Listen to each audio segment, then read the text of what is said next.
আলহামদুলিল্লাহ, আমরা মক্কাতে এসেছি এবং আমরা এখন হোটেলে উঠেছি। তবে মক্কাতেও কিন্তু আমরা মুড়ি মাখা খাচ্ছি। এই যে চাচার কাছে মুড়ি ছিল, মুড়ি মেখেছে। হ্যাঁ, তো আমরা একটু চাচাদের অনুভূতি। চাচা, কেমন লাগতেছে মক্কায় বসে মুড়ি খাচ্ছেন? মক্কায় বসে মুড়ি খাচ্ছি খুব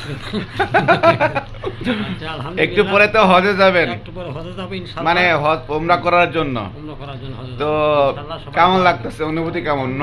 জীবনের প্রথম আপনি কাবা ঘর দেখবেন। কাবা ঘর দেখবো ইনশাআল্লাহ, আশা করি সফল হবে। আপনারা সবাই দোয়া করবেন, আমরাও আপনাদের জন্য দোয়া করব ইনশাআল্লাহ। চাচার কি অনুভূতি? নতুন আপনি যাচ্ছেন প্রথমবার উমরা করার জন্য, আলহামদুলিল্লাহ। কাবা ঘর দেখবেন, কেমন লাগতেছে? আলহামদুলিল্লাহ, আমার খুব ভালো লাগছে।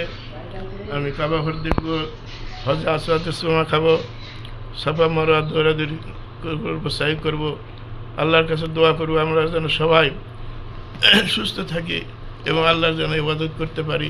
আল্লাহ আমাদের সকলকে ক্ষমা করে দিক, আমিন। আমিন। আমাদের কাছে একজন বাচ্চা হাজি আছে। বাচ্চা হাজি, বয়স মাত্র খুবই কম। তোমার অনুভূতি কেমন? যাই হোক, মোটামুটি এই হচ্ছে রুমের কন্ডিশন। যদি আপনারা কেউ আসেন তাহলে বুঝতে পারবেন, এই হচ্ছে রুমের কন্ডিশন।